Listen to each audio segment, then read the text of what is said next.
ever since that Keanu Reeves movie, well, 1996, it was 1999 is when The Matrix came out. Everyone has been tripping about some futuristic sci-fi AI robots, wires, control system, like especially lately. So we're in February. I started this video in November. I've been having a hell of a time with this video. AI knows. AI said, chat told me I was not procrastinating and I wasn't stuck. I was cooking. I was marinating. And I said, damn it, I am. Okay, so first of all, Happy New Year. Hell, Happy Chinese New Year. Happy Black History Month. We're going to get into that. So I want to go ahead and do this video on the Matrix. So especially with all these classified documents being unclassified, half the world is talking about Epstein files. The other half of the world is talking about what's going on in the sky. Apparently there's visitors. I mean, it depends on what matrix you're in. There's a lot going on in our life. So I want to do a video. So first of all, I want to talk to you about what a matrix is, what a matrix is not, and the areas of influence in your life, and what to do about it, what to do next. Because sure, Hollywood does love to dramatize things. AI, robots, wires, some far off sci-fi dystopia of doom. But in actuality, the Matrix is nothing more than an ancient, sophisticated mental control system. And it's not just one, it's matrices within matrices. So let's get into that. Before we do, though, a few things. Like I said, I've been recording this video for months. So when I edit, I'm going to chop and screw the hell out of this video. You might see me with makeup on. You might see me with my nails painted. You might see me in different wardrobe. You might see me wearing a hat. Sorry. Okay, I edited the video. I'm going to chop and screw the hell out of this video. Just stay with the message. And the other thing that I was going to tell you. Okay, so you know that part in the Matrix, and please be kind to me, okay? I only saw that movie for the first time maybe 3 years ago. I know I don't like watching things that play out futures that I don't want to experience. This whole video talks about why, so we'll get into that. But in the movie, Morpheus presents Neo with options, two of them, a red pill and a blue pill, right? Okay, this is that moment. There are things that I'm going to say that once I say them, you will not be able to unsee. I'm not saying that you should be afraid or worried. This is not one of those channels. But what I am saying is, with innocence or ignorance, whichever one you prefer, comes comfort.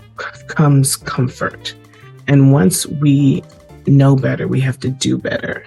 So once I present some of these things that I'm going to say to you, whether you think it's good, bad, right, or wrong, whether you believe me or not, you're not going to be able to unsee what I'm talking about. You're going to awareness. This is what they call being woke. You're going to be aware of the conversation at hand. With awareness comes responsibility. So with awareness comes clarity, and with clarity comes responsibility. So if you don't want that responsibility, I'm sure someone's talking about, I'm sure there's some really cute story times going on online. You can go. Sorry, okay. But for those of you who are ready for this type of responsibility, continue. I'm just saying, I don't do that fearmonger shit. I'm not trying to fearmonger you.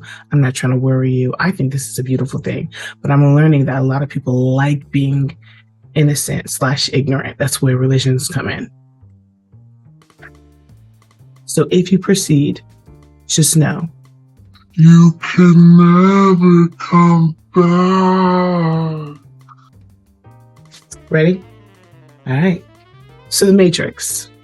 First, I want to talk to you guys about the Hollywood dramatization because the movie did a really good job about personifying or showing you. I talk about polarity all the time. And so it's not that that type of reality can't exist, but the Matrix is already all day here, all day, every day in various ways. If they had showed you a guy going to work, which they did in the beginning, if they had showed you your job or time or money or how you feel about parenthood or just the day-to-day, you would have been a boring ass movie. So they hype it up. They dramatize it. And they make it look a little bit more glamorous because, like I said, if they were showing you your belief system, your religion, if they were showing you the education construct in America or in our Western culture, you'd be asking more questions, and I don't know, it would just look a little bit different. But that's, in a sense, what a matrix is. A matrix is just a whole bunch of agreements. The matrix is a set of agreements. I always say, you guys know me. If you know me, if you watch my videos, I say, what is one thing I say? Rules are meant for those who follow them. And that's what I'm talking about. We're going to get into that today. So when we talk about the matrix being a system of agreements, free your mind. So it's an agreement about what things mean, what has value, who you are, where we are, what's normal, what's possible, who has power, who you're allowed to be, okay? As a spiritual construct, the Matrix has had many different names depending on what you're looking at. Maya, Demiurge, the Veil, the World of Form, the Flesh, 3D, Third Density, a video game. I like calling it a video game. Why it feels real is because from the moment you come here, you are, depending on where you live, what your family is going through before you came, and what you're going to do, whether you're going to go to public school, private school, homeschool, how you were raised, everything, and this is why it's been so hard for me to do this video, because everything plays into these agreements, these rules, these egregores, whatever you want to call them, these labels. And at first, it looks like you're just following the rules. But as the more you go on, you start to realize you're not following the rules. It's like morals. All of a sudden, what you own owns you. All of a sudden, how you do one thing is how you do everything. All of a sudden, you're the one that's keeping yourself in the box. I talked about building fences. Building fences keeps people out, but it also keeps you in. Labeling yourself, putting yourself in a box puts rules on you, and you're the one that does it to yourself. That's what we call self-concept. But let me just go back. So we reinforce a matrix through school, through the media, music, these television shows, money, fear, shame, reward systems, punishment systems.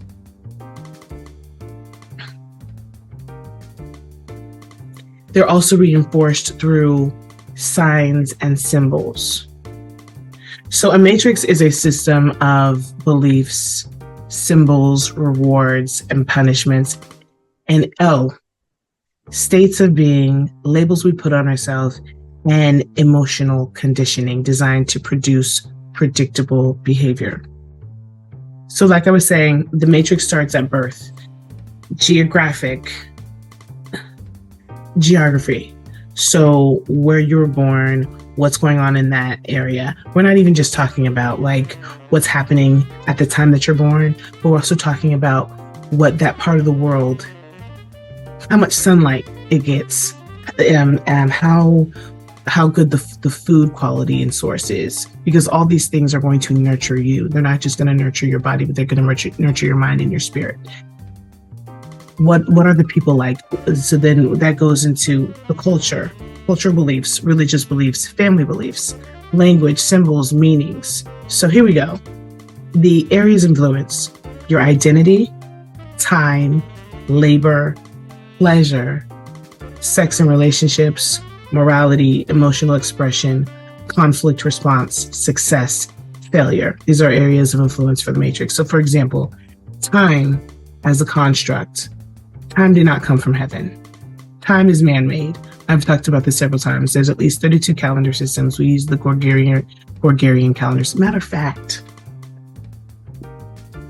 every year I go to the Chinese festival here in North Carolina, and it's at the end of December, the end of November through January.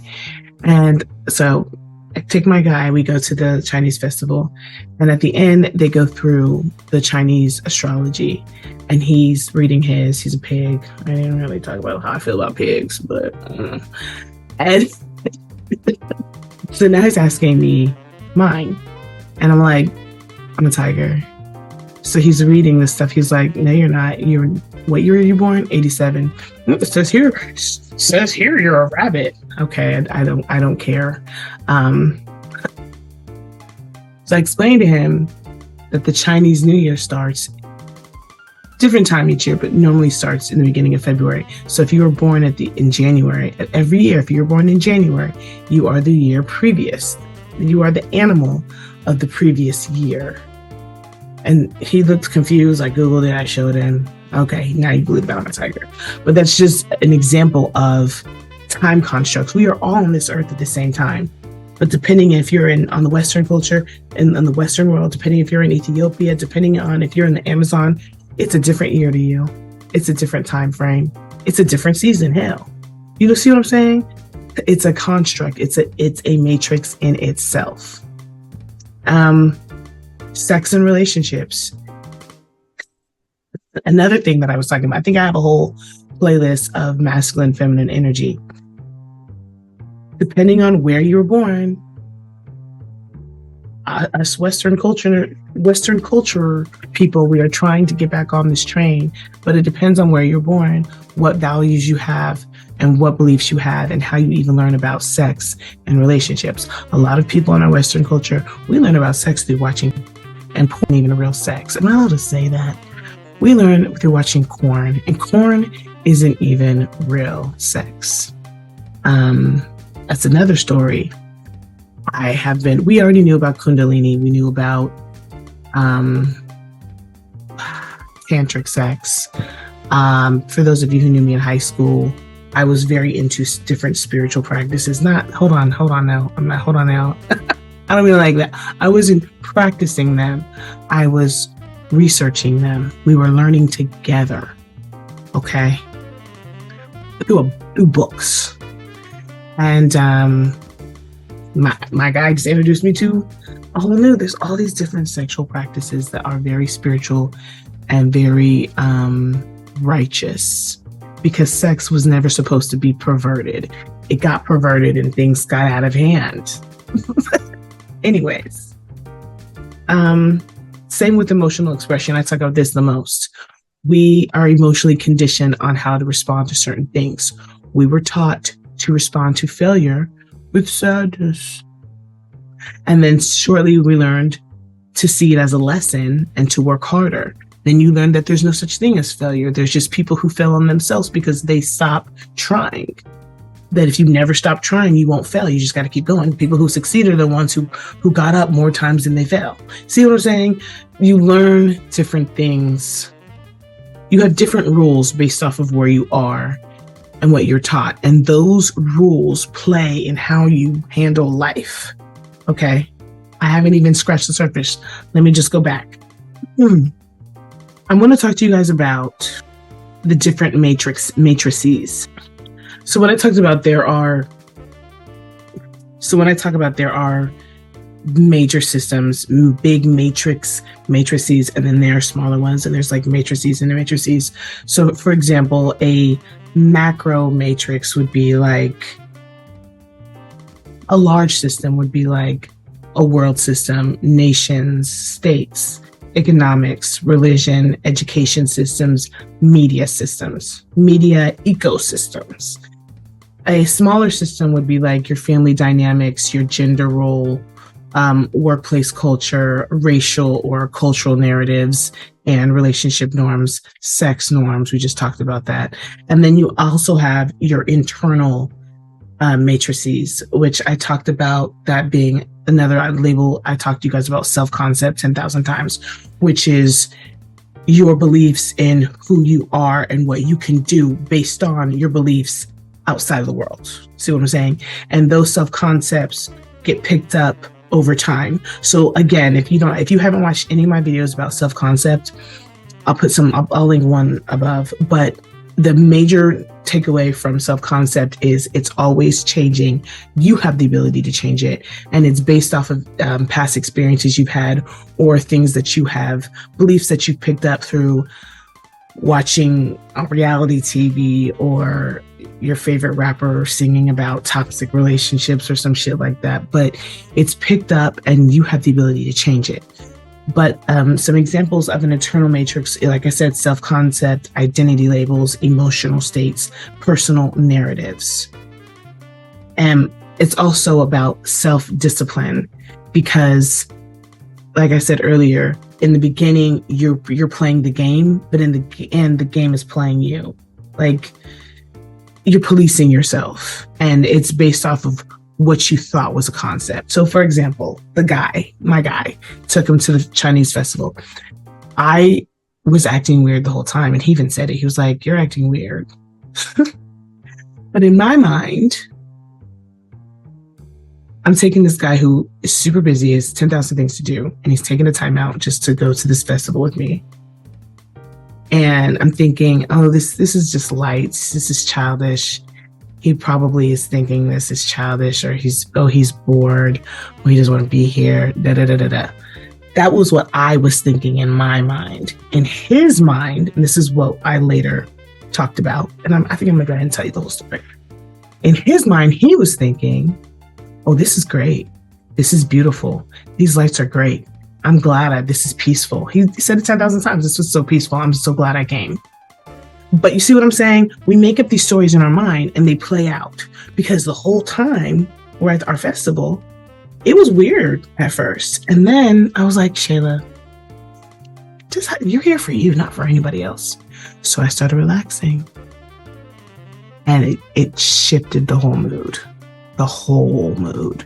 I've had to learn how to talk in my head when I'm around people, because as an introvert, when I get into public, the wildest, wild thoughts. When I'm with you, I'm like getting these wild thoughts, and not the good ones. I have the weirdest thoughts play in my head.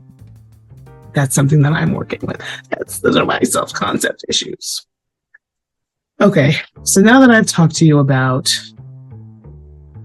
oh, this is getting good. Now that I've talked to you about what the matrix is and the area's influence, and you're starting to understand what I'm talking about conditioning through life, right? Okay.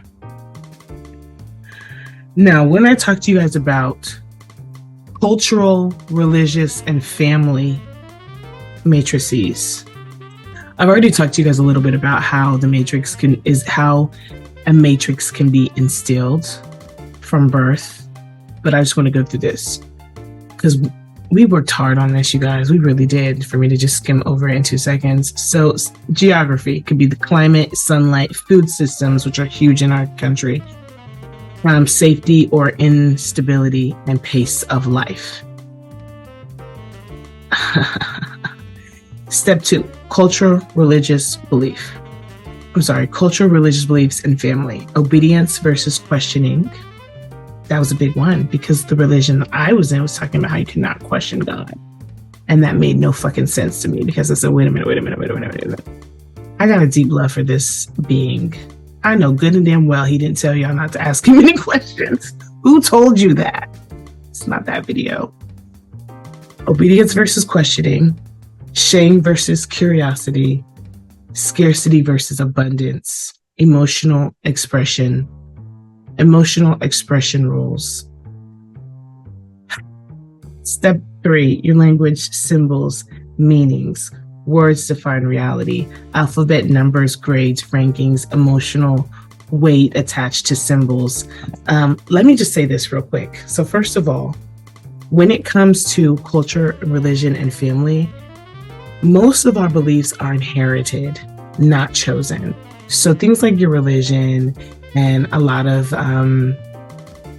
how you act, your personality, you don't even realize your identity is really just loyalty to what you grew up knowing.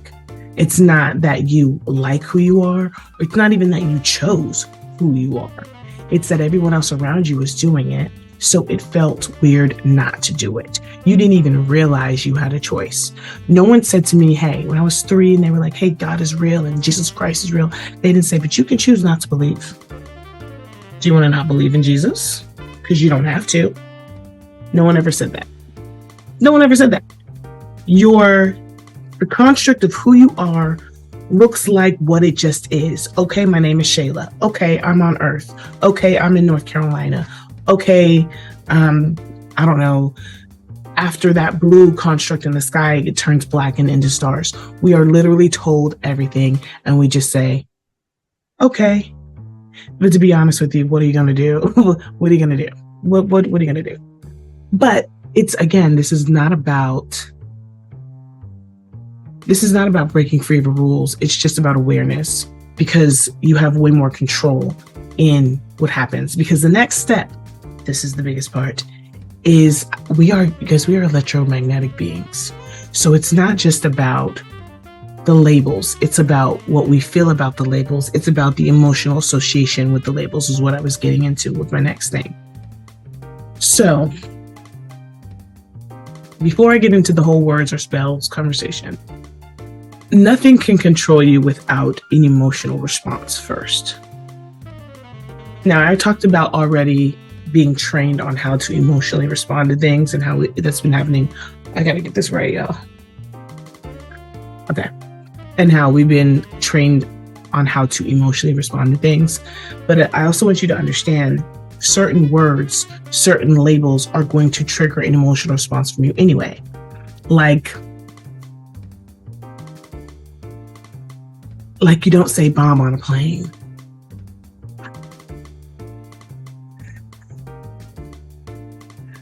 I mean, this is such a cultural conversation. Like right now, the word ice is a very sensitive word right now. Or think about during the pandemic. During the pandemic, 2020, matter of fact, it was literally the beginning of 2020.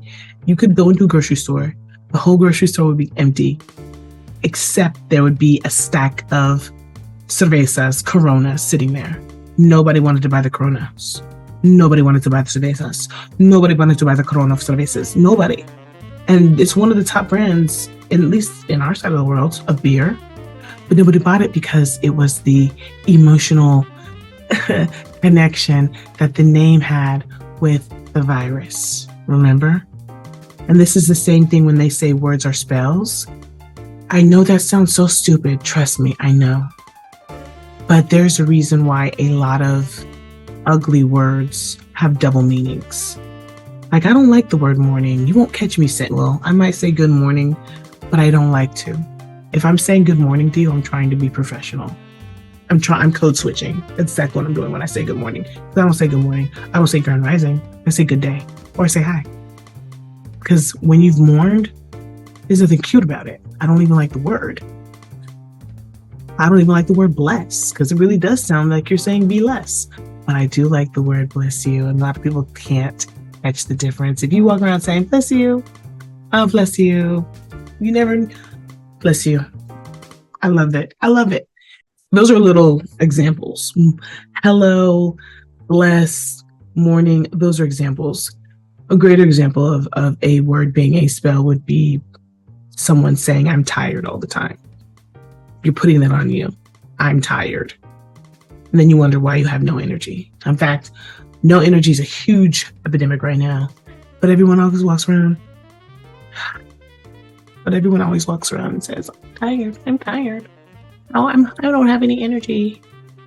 I'm sick and tired. I'm sick of being tired. We bash our bodies all life long and then wonder why they age. Because you're cursing them. You spend your whole life cursing your body. I'm tired. I don't feel good. Blah, blah, blah. Blah, blah, blah. I mean, we do it all the time. When it comes to language, symbols, and meanings, That's honestly still a concept I'm grasping the depths of. Um, Language is huge because it has the ability to make or break connections. If you think about it, there are a lot of words that don't translate into other languages. There's a lot of Asian words that we talk about all the time that there's not an American equivalent to the word. Matter of fact, Asian African, what is that word? Prana, life force. We don't have a word that gives air and breath the soul and the melanin that the Asian and Africans do and the Indians do. So it's very, language is very powerful. And that's why language has always changed. And with the changing of the language, people lose culture, people lose identity. But even more so, numbers are codes that help. Numbers are codes that help make a universe, a system. Like if you code, the system's built up, the world is built up in zeros and ones, right? But also as you get older, you're going to identify everything with numbers, with colors. And those numbers and colors and what they mean to you are going to help you identify people, places, things, blah, blah, blah, blah, blah. I hope I said that in a good way. The reason I say I'm still trying to understand the depth of it is because I have a 3-year-old who we're playing with numbers and letters and colors and language right now. And I'm watching how his personality is built through these symbols. So I'm trying to grasp it differently, but I'm still trying to go through. I know, y'all, I'm such an overthinker.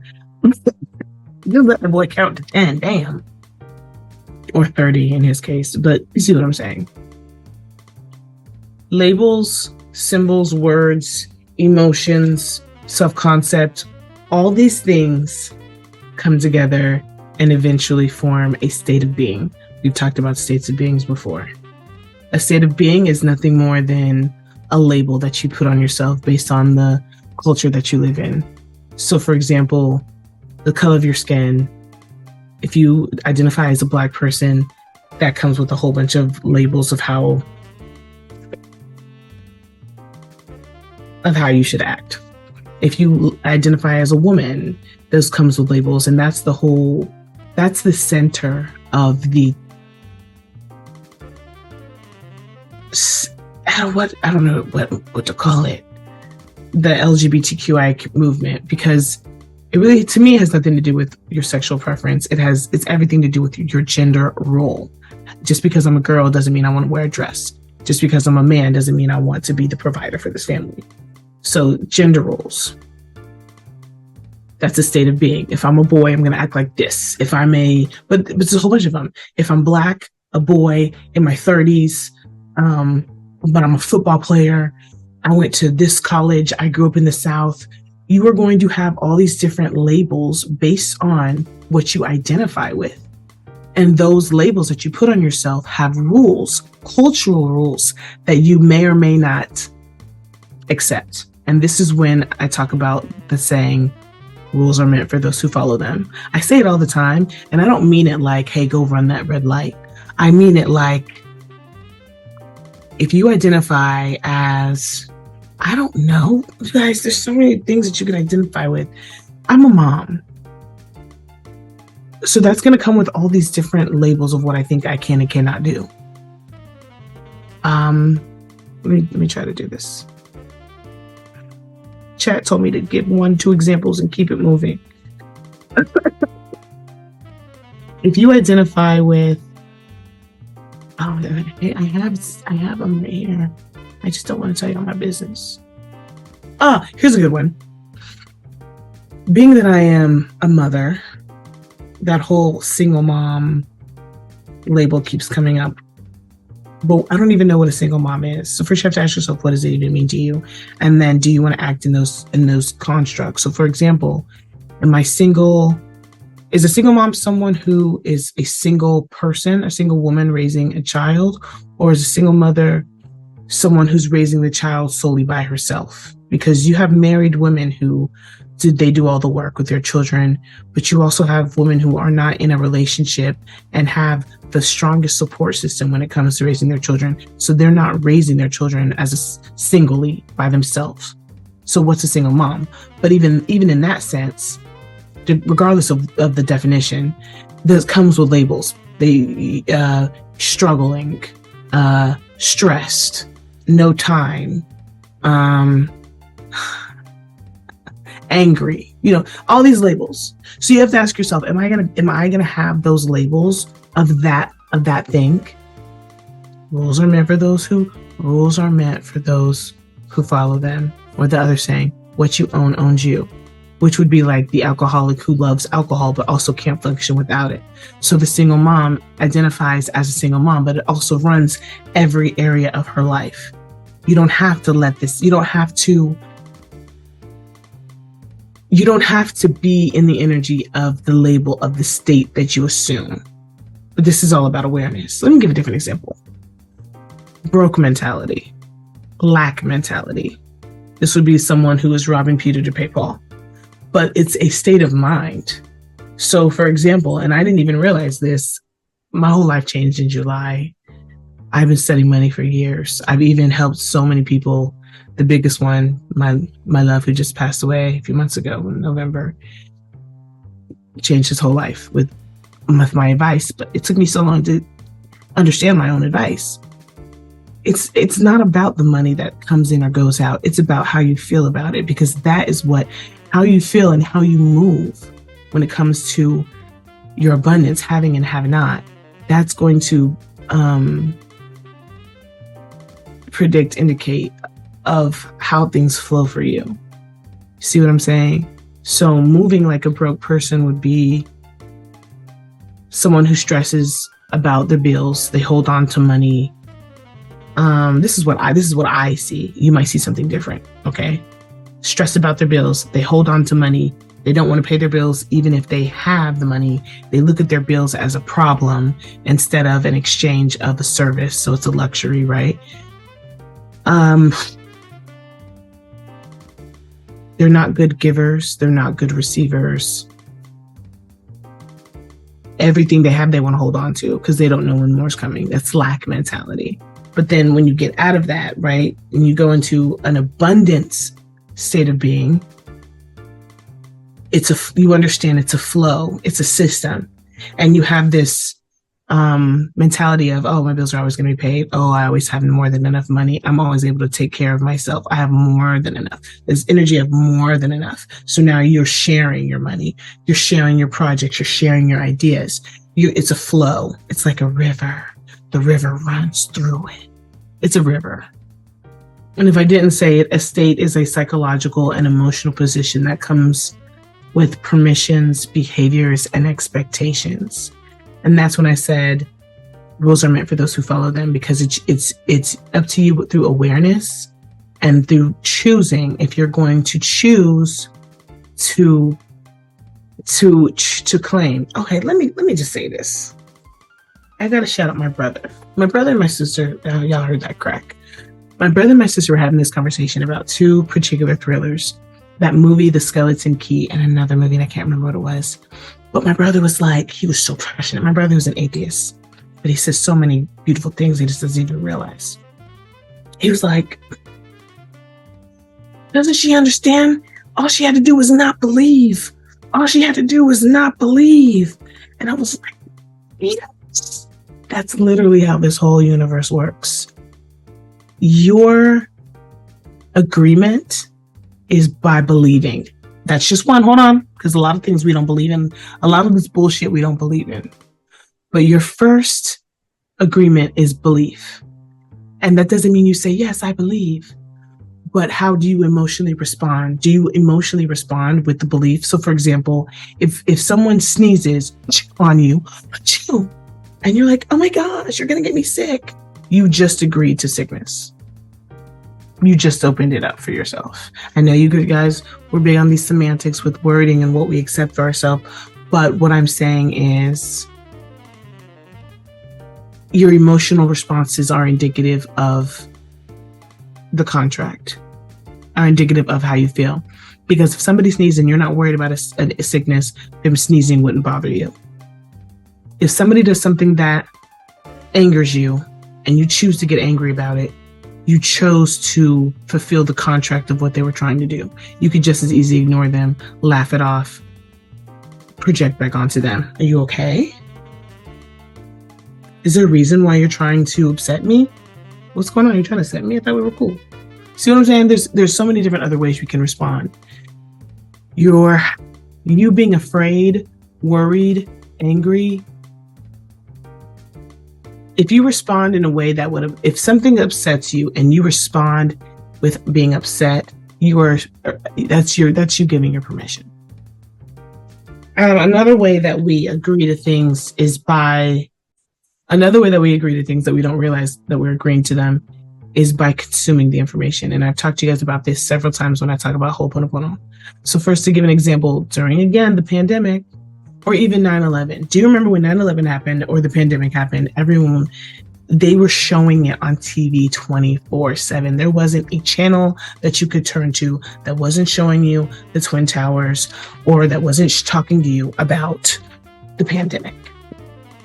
The reason why that was done is because if I tell you something fanatical, you're not going to believe me. Cognitive dissonance. Nobody believed in the pandemic. We all were like, bullshit. But if I run it up in your head, by repetition, it's one of the oldest occult secrets. If you just keep swimming, if you just keep telling them, if you just keep, that's what affirmations are about. You are convincing yourself, but you are playing a reality over and over and over again, even if you're just talking about it, until it becomes solid. That's what thought transmission is. That's what thought forms are. I was going to talk to you guys about thought transmission, a part of this video, but that's just a whole nother thing. But thought transmission is a big part of the matrix working because it only works because you are giving it permission. So through your thoughts, you're feeding back the matrix. The same with the internet. Your mind is feeding back the internet. So when you think about a blue car and on your phone, an advertisement for a blue car comes back, it's because you guys are feeding each other. It happens in real life. It happens everywhere. It is a web. It's an internal web. It's an Akashic record. Your mind, thought transmission runs this world. That's all I'm going to say about that until I actually do a whole video on thought transmission. So now what? You guys, I am not the friend that tells you to run and hide or avoid. You know me. I'm the one that laughs and pulls the veil back. What is behind here? Let me stop before I see something creepy. I'm the one that pulls the veil back and laughs so that you can see that the Wizard of Oz was just a man behind a curtain. I'm the one that laughs so you can see that all of this was a game. Because everyone wants to think that the Matrix is so scary, but it was really just an agreement that you agreed on in the first place to come here, because the Matrix is not something that you are running away or avoiding or escaping. It's more of something that you are evolving yourself in, and you're evolving the Matrix itself. So this is about freedom. But you don't know freedom if you're not in bondage. So what do you do next? Okay, what to not do? You're not avoiding life. We're not rejecting systems. You're not fear-mongering. We're not trying to escape Matrix. The Matrix doesn't need to be destroyed. It needs to be evolved. All you're doing is you are just being more aware. This is where I told you, this is awareness. Observe the conditioning. Question the default. Notice where a choice is automatic. Notice where choice is controlled. Democrat, Republican, red or blue, blood, crip. Little Johnny, what do you want to be when you grow up? A basketball player or rapper? Notice. Just observe. We don't have to get angry, just observe. Practice new choices consistently. Choose consistently. Choose consciously.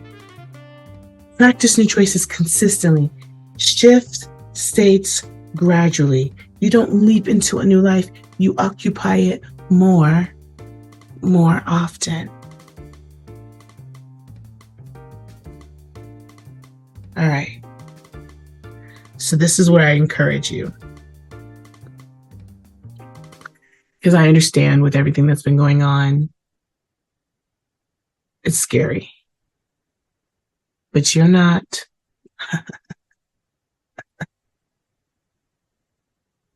You're not trapped. Okay? You're not trapped. You're not broken. You're not stuck.